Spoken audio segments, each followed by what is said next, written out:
জগৎ বিখ্যাত মুহাদ্দিস ছিলেন হযরত আবু হুরায়রা রাদিয়াল্লাহু তাআলা।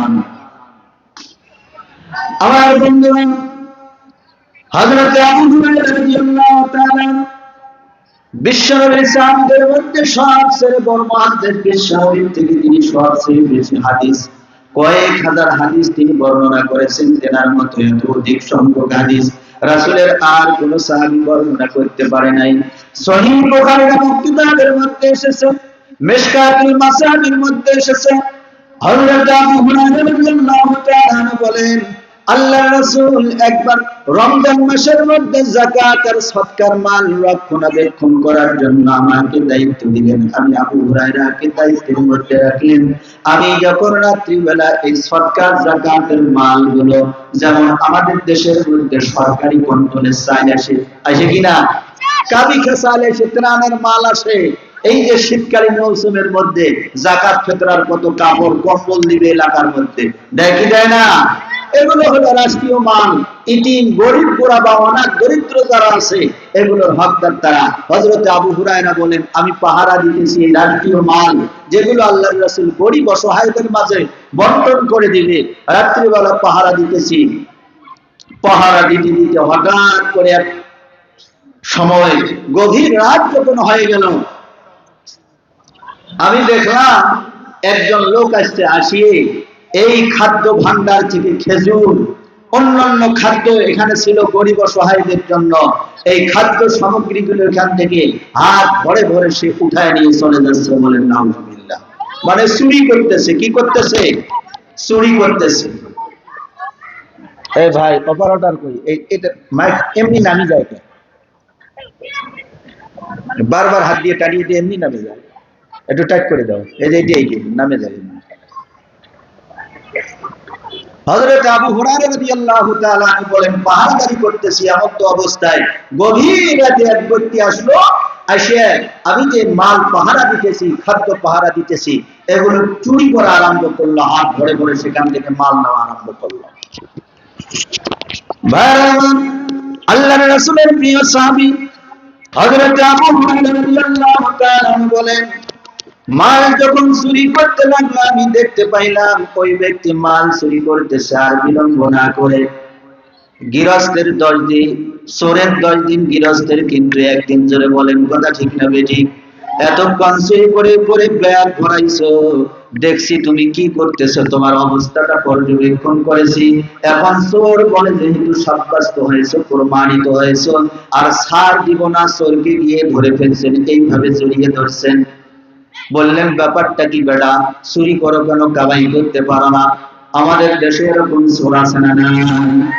কামাই করে না, দিনের বেলা নাক গোটায় ঘুমায়, রাত্রি বেলা খালি রাস্তার মধ্যে পথের মধ্যে ঘোরাফেরা করে, আছে না নাই?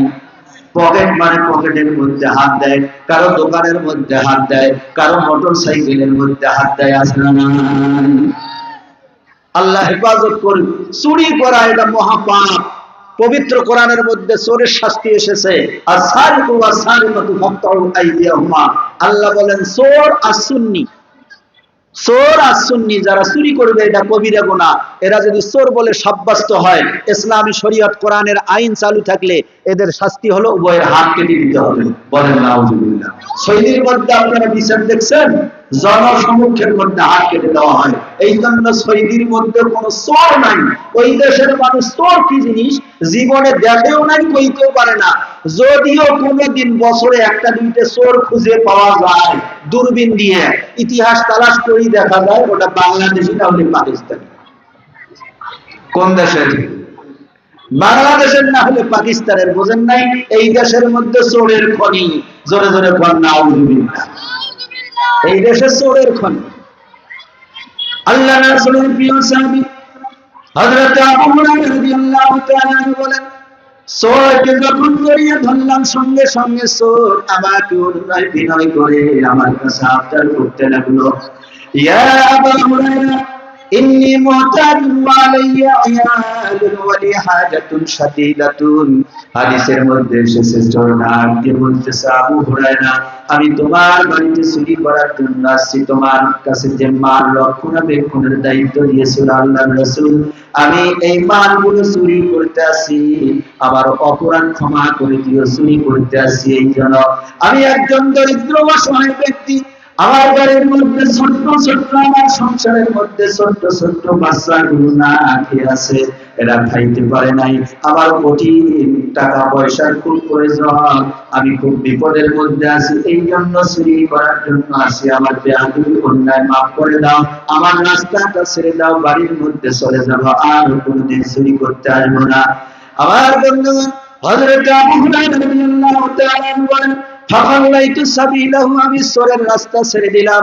সকালবেলা ফজরের নামাজ পড়ার জন্য মসজিদে নববীর মধ্যে যখন গেলাম, মসজিদে নববীর মধ্যে যাওয়ার পরে ফজরের নামাজ যখন আদায় করলাম, ফজরের নামাজ আদায় করার পরে বিশ্বনবীর অভ্যাস ছিল, আদতে মুবারক ছিল, দৈনন্দিন ফজর নামাজ পড়ে আল্লাহর রাসূল সাহাবায়ে কেরামদের সঙ্গে কুশল বিনিময় করতেন, কারো কোনো সমস্যা আছে কিনা এগুলো জানতেন, কোন সাহাবী মসজিদের মধ্যে আসলো কে আসলো না, আল্লাহর রাসূল এগুলো খোঁজ খবর রাখতেন, হাজিরা নিতেন।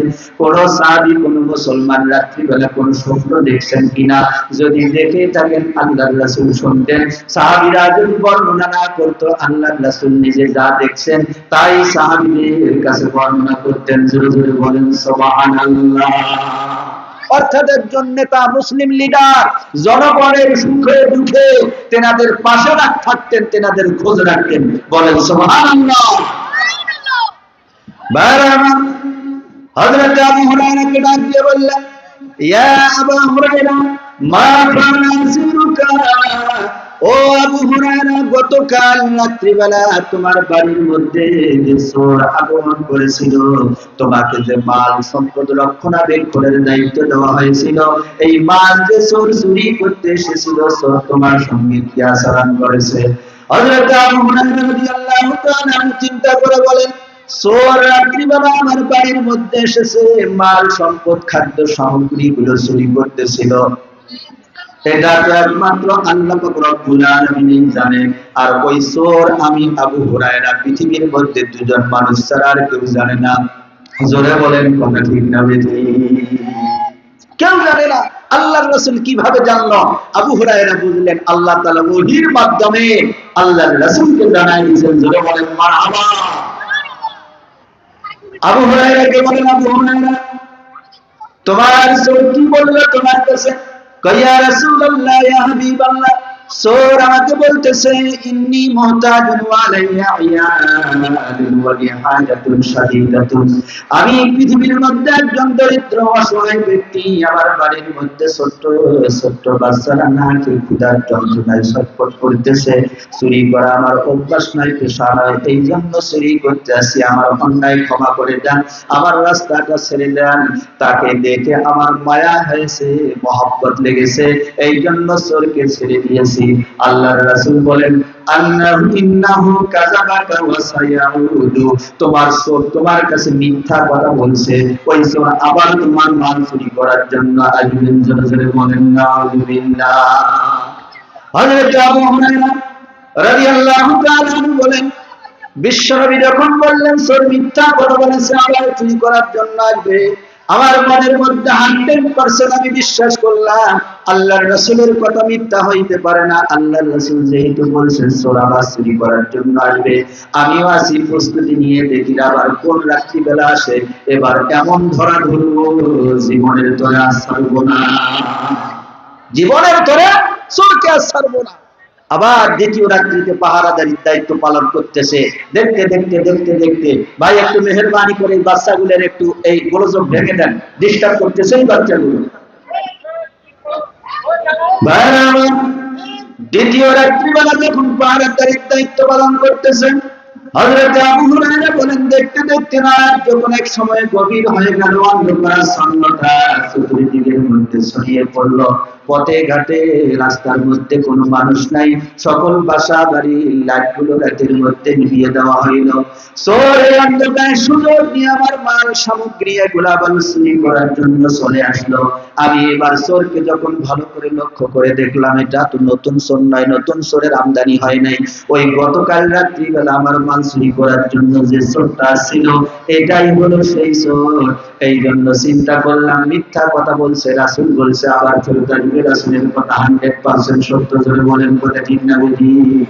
হযরত আবু হুরায়রা আর বিলম্ব না করে সঙ্গে সঙ্গে চোরকে একবারে জড়িয়ে ধরলেন, নাচ আর ছাড়বেন না, আজকে দ্বিতীয় দিন ছাড়বেন না। আবার চোর বলল, ইয়া আবু হুরায়রা ইন্নী মুহতাজুন ওয়া আলাইয়া আয়ালুন ওয়া লিহাজাতুন শাদীদাতুন, আমি বড় দরিদ্র, অসহায়, অভাবগ্রস্ত একজন ব্যক্তি। পৃথিবীর জমিনের মধ্যে আমার তেমন সহায় সম্বল নাই। আমার বাড়ির মধ্যে ছোট্ট ছোট্ট বাচ্চাগুলো না খেয়ে আছে, আমার টাকা পয়সা খাদ্য সামগ্রীর বড় প্রয়োজন। যখন ছোট্ট ছোট্ট বাচ্চাগুলোর কথা বলল, ইয়া রাসূলুল্লাহ আমার চোখ দিয়ে পানি আসবে, ফাখাল্লাইতু সাবিলাহু, দ্বিতীয় রাত্রির মতো আমি চোরকে ছেড়ে দিলাম। বলেন সুবহানাল্লাহ। হযরত আবু হুরায়রা রাদিয়াল্লাহু তাআলা আনহু আল্লাহর রাসূলের তো সাহাবী ছিল। আল্লাহর রাসূল যেমন পরশ পাথর, পরশ পাথরের সংস্পর্শে সাহাবীরাও পরশ পাথর জান্নাতি হয়ে গেছে। বলেন সুবহানাল্লাহ। মানুষের অভাব দরিদ্রতা, ছোট ছোট বাচ্চাদের ক্ষুধার যন্ত্রণার কথা শুনে মায়া লেগেছে, চোরের রাস্তা ছেড়ে দিয়েছে, যাও তোমাকে মাফ করে দিলাম। বিশ্বনবীর দরবারে পরের দিন আবার ফজরের নামাজ পড়ার জন্য আসছে। আল্লাহর রাসূল মসজিদে নববীতে সাহাবীদেরকে নিয়ে নামাজ পড়ে, কথাবার্তা শেষে আবু হুরায়রাকে ডাক দিলেন, ডাক দিয়ে মুস্কি হেসে বলেন, ইয়া আবু হুরায়রা মা ফাআলা আসিরুকাল বারিহা, হে আবু হুরায়রা বিগত কাল রাতে তোমার চোর তোমার সঙ্গে কি আচরণ করেছে? বলেন সুবহানাল্লাহ। আবু হুরায়রা কয়, ব্যাপারটা কি? চোরে চুরি করতে আসলো, চোর জানে আর আমি জানি, আর এক আল্লাহ জানে। রাসূল প্রতিদিনের খবর পায় কেমনে? তাজা খবর। জোরে বলেন কথা ঠিক না? আমার বন্ধুগণ, বিশ্বনবীর সাহাবী হযরত আবু হুরায়রা রাদিয়াল্লাহু তাআলা এবার বিশ্বনবীকে ডাক দিয়ে বলেন, ইয়া রাসূলুল্লাহ, ইয়া হাবিবাল্লাহ, চোর যখন প্রথম দিনের নাই, প্রথম রাত্রির নাই, দ্বিতীয় রাত্রিবেলা আবার বাড়িতে চুরি করার জন্য আসলো, মাল সামগ্রীগুলো খাদ্যগুলো হাত দিয়ে তুলতেছে, তার ব্যাগের মধ্যে ভরতেছে, বস্তাবন্দি করতেছে। আমিও সুযোগ পেয়ে হাত ছাড়া করলাম না, তাকে দিয়ে জোরে জড়িয়ে ধরলাম। চোরকে জড়িয়ে ধরে ডাক দিয়ে বললাম, তুমি বড় সাহস পাইছো, তোমার বড় স্পর্ধা হয়েছে, আর দ্বিতীয় রাত্রি তোমাকে ছাড় দিব না। প্রথম রাত্রি ক্ষমা করেছি, আজকে আর ক্ষমা করব না। এভাবে তোমাকে জড়িয়ে ধরে রশি দিয়ে বেঁধে রাখবো, সারা রাত্রি বেঁধে রাখার পরে সকালবেলা আল্লাহর রাসূলের দরবারে, বিশ্বনবীর দরবারে তোমাকে নিয়ে যাব। মসজিদে নববীর চত্বরের মধ্যে সমস্ত সাহাবীদের সামনে মুসলমানের সঙ্গে তোমার বিচার হবে। বলেন নাউযুবিল্লাহ। এরপরে চোর আমাকে ডাক দিয়ে বলে, আবু হুরায়রা, আমি একজন দরিদ্র অসহায় ব্যক্তি, আমার বাড়ির মধ্যে ছোট্ট ছোট্ট বাচ্চা কাচ্চারা না খেয়ে আছে, ক্ষুধার যন্ত্রণায় ছটফট করতেছে, আমাকে এরকম ভাবে বেঁধে রাখিয়েন না, আমাকে ছেড়ে দেন, অনুরোধ করতেছি, আর কোনোদিন এই চুরির কাজ করতে আসবো না, অন্যায় কোনো কর্মকাণ্ড করবো না। ইয়া রাসূলুল্লাহ, ইয়া হাবিবাল্লাহ, চোরের ছোট্ট ছোট্ট কলিজার টুকরা সন্তানদের কথা শুনে, বাচ্চাদের কথা শুনে আমার মনটা বড় মায়ায় ভরে গেছে, মহব্বত ভালোবাসা জাগ্রত হয়েছে, দয়া জাগ্রত হয়েছে। এই জন্য চোরকে আমি ছেড়ে দিয়েছি, আর আটকে রাখতে পারি নাই। আল্লাহর রাসূল বলেন, চোর তোমার সঙ্গে মিথ্যা কথা বলছে, আবার অচিরে এই চোর তোমার মাল চুরি করার জন্য ফিরে আসবে। জোরে জোরে বলেন সুবহানাল্লাহ। হযরত আবু হুরায়রা বলেন, আবারও বিশ্বাস করলাম মনে মনে, আল্লাহর রাসূল যখন বলছে, রাসূলের কথা 100 ভাগের মধ্যে 99 ভাগ সত্য, 1 ভাগ মিথ্যা না, 100 ভাগের মধ্যে 100 ভাগই সত্য। আবার চোর ফিরে আসবে, আমি প্রস্তুতি নিয়ে থাকলাম তৃতীয় রাত্রির অপেক্ষায়। আবার যখন তৃতীয় রাত্রিবেলা এই মাল সামগ্রী, খাদ্য সামগ্রী পাহারা দিতেছি, রাত যখন গভীর হয়ে গেল, দেখতে দেখতে চতুর্দিকে পিন পতন নীরবতা নেমে আসলো। চোর আবার তৃতীয় রাত্রিবেলা আমার বাড়িতে চুরি করার জন্য আসলো। বলেন নাউযুবিল্লাহ। হযরত আবু হুরায়রা বলেন, ভালো করে তাকায় দেখি প্রথম রাত্রিতে যে চোর এসেছে, দ্বিতীয় রাত্রিতে যে চোর এসেছে, আজকে ওই তৃতীয় রাত্রি বেলাও নতুন চোরের আমদানি হয় নাই, ওই পুরাতন চোরটাই আমার বাড়িতে আসছে। বলেন নাউযুবিল্লাহ। আমার বন্ধুগণ, হযরত আবু হুরায়রা বলেন, এবার আর জোর দিয়ে চোরকে জড়িয়ে ধরলাম, জড়িয়ে ধরে চোরকে ডাক দিয়ে বললাম, প্রথম রাত্রিবেলা চুরি করতে আসছো, তোমাকে ছেড়ে দিয়েছি, দারিদ্রতা অসহায়ত্ব তোমায় দিয়ে বেঁচে বেঁচে মুক্তি লাভ করছো। দ্বিতীয় রাত্রিবেলা আসছো চুরি করার জন্য, তোমাকে ধরতে চেয়েছিলাম, ছোট্ট ছোট্ট পরিজার টুকরা তোমার সন্তানদের দোহাই দিয়ে আমার কাছ থেকে ছাড়া পেয়েছো, প্রতিজ্ঞা করেছিলা আজ চুরি করার জন্য আসবে না, আবার তুমি তোমার ওয়াদা বরখেলাপ করিয়া, তোমার প্রতিশ্রুতি ভঙ্গ করিয়া তৃতীয় রাত্রিবেলা আবার চুরি করার জন্য আসছো। তো আমি মনে বুঝলাম তুমি একজন বড় মিথ্যাবাদী, বারবার ওয়াদা ভঙ্গ করো, তোমাকে আজ ছাড় দিব না, আজকে তোমাকে রশি দিয়ে কঠিন ভাবে মজবুত করে বেঁধে রাখবো, সকালবেলা মসজিদে নবীর সামনে নিয়ে যাব, বিশ্বনবী সমস্ত সাহাবীদের সামনে তোমার বিচার করবেন। এবার ওই চোর হযরত আবু হুরায়রাকে ডাক দিয়ে বলেন, ও আবু হুরায়রা, ইন্নী মুহতাজুন ওয়া আলাইয়া আয়ালুন ওয়া লি হাজাতুন শাদীদাতুন, আমি এই পৃথিবীর জমিনের মধ্যে একজন দরিদ্র অসহায় ব্যক্তি, আমার টাকা পয়সার খাদ্য সামগ্রীর বড়ই প্রয়োজন, কারণ বাড়ির মধ্যে আমার ছোট্ট ছোট্ট কলিজার টুকরা সন্তানরা না খেয়ে ক্ষুধার যন্ত্রণায় ছটফট করতেছে, আমি চুরি করতে আসছি, এই জন্য না হলে চুরি করতাম না, আপনি দয়া করে মায়া করে আমাকে আটকিয়ে রাখবেন না, আমাকে ছেড়ে দেন। কয় কেন তোমাকে ছেড়ে দিব, তোমাকে ছেড়ে দিলে আমার উপকার কি হবে, লাভ কি হবে? কয় আমাকে যদি আজকের মতো ছেড়ে দেন, আমি আপনাকে কিছু দোয়া শিক্ষা দিব, এই দোয়াগুলো আপনি ইতিপূর্বে শিক্ষা অর্জন করেন নাই। জোরে জোরে বলেন সুবহানাল্লাহ। হযরত আবু হুরায়রা রাদিয়াল্লাহু তাআলা আনহু, উনি সাহাবীদের মধ্যে সবচেয়ে বড় ইলম পিপাসু, জ্ঞান পিপাসু, মানে ইলমের খুব মহব্বত, ইলমের খুব জজবা ছিল। কেউ যদি বলতো আমার কাছে কোরআনের একটা আয়াতের তাফসীর ব্যাখ্যা জানা আছে, তরজমা জানা আছে, এইটা আমি 100 স্বর্ণ মুদ্রায় বিক্রি করব, স্বর্ণের 100 টাকা, হযরত আবু হুরায়রা তাকে সেগুলো দিয়ে ওই কোরআনের ব্যাখ্যা, কোরআনের অনুবাদটা শুনতেন। বলেন সুবহানাল্লাহ। তিনি এলেম শিক্ষা করার জন্য রাসূলের মসজিদে নববীর পাশে বসে থাকতেন, কোন চাকরি বাকরি করতেন না, কোন ব্যবসা বাণিজ্য করতেন না, কিছুই করতেন না, এলেম শিক্ষা করার জন্য তিনি রাস্তার মধ্যে পড়ে থাকতেন, খেয়ে না খেয়ে। কিতাবের মধ্যে আছে ওই যে এক ধরনের রোগী আছে না, মির্গি রোগ হয় না, আছে না, এরকম রোগীর মধ্যে পড়ে থাকতেন, ক্ষুধার যন্ত্রণায় সংকট করতেন, তবু এলেম শিক্ষা তিনি বাদ দিতেন না। জোরে জোরে বলেন সুবহানাল্লাহ। এলেম পিপাসু ছিল, এলেমের খুব জজবা, আগ্রহ ছিল। আমার বন্ধুগণ, বুখারী শরীফের মধ্যে এসেছে, হযরত আবু হুরায়রা রাদিয়াল্লাহু তাআলা আনহু বলেন, চোর যখন আমাকে ডাক দিয়ে বলল, আবু হুরায়রা, তুমি যদি আজকে তৃতীয় রাত্রির মতো আমাকে ছেড়ে দাও, তোমার সঙ্গে আমি অঙ্গীকারবদ্ধ হইতেছি, জীবনে আর দ্বিতীয়বার চুরি করতে আসবো না, তোমার বাড়িতে চুরি করবো না, অন্য কোথাও চুরি করবো না। আর আজকে যদি ছেড়ে দাও, তোমাকে আমি এমন একটা দোয়া শিক্ষা দিব, এই দোয়াটা যদি তুমি শিক্ষা অর্জন করতে পারো, এই দোয়াটার উপর তুমি যদি আমল করতে পারো, আল্লাহ তাআলা অনেক মর্তবা দান করবেন। আর একটা উপকার আসবে তোমার জন্য, তুমি রাত্রিবেলা যখন ঘুমাইতে যাবা, বিছানার মধ্যে গা লেলিয়ে দেওয়ার পরে এই দোয়াটা একবার মাত্র পাঠ করে, আউযু বিল্লাহি মিনাশ শাইতানির রাজীম, বিসমিল্লাহির রহমানির রহিম, আল্লাহু লা ইলাহা ইল্লা হুয়াল হাইয়ুল কাইয়্যুম, লা তা'খুযুহু সিনাতুন ওয়া লা নাওম, ইলা আখিরিল আয়াত, শেষ পর্যন্ত আয়াতুল কুরসি, যে আয়াতটা শুরুতে বলছিলাম। এই চোর হযরত আবু হুরায়রা রাদিয়াল্লাহু তাআলা আনহুকে ডাক দিয়ে বলেন, ও আবু হুরায়রা, খোদার কসম করে বলতেছি যে খোদা সর্বযুগের সর্বশ্রেষ্ঠ মহামানবকে বিশ্বনবীর মর্যাদা দিয়ে সমগ্র মানবতার কল্যাণে এই মহাগ্রন্থ আল কোরআন নাযিল করেছেন। এই পবিত্র কোরআনের পূর্বে পৃথিবীর মধ্যে আরো অনেকগুলো আসমানি কিতাব নাযিল হয়েছে, তার মধ্যে মশহুর প্রসিদ্ধ হলো চারখানা, তাওরাত, জবুর, ইনজিল, এর মধ্যে আরেকটি হলো কোরআন। তাওরাতের মধ্যে এর মতো উত্তম আয়াত নাই, ইনজিল ইনজিলের মধ্যেও নাই, জবুরের মধ্যেও নাজিল করা হয় নাই, এমনকি সমগ্র কোরআনের মধ্যেও এই আয়াতুল কুরসির মতো ফজিলতপূর্ণ আর দ্বিতীয় কোনো আয়াত নেই। জোরে জোরে বলেন সুবহানাল্লাহ।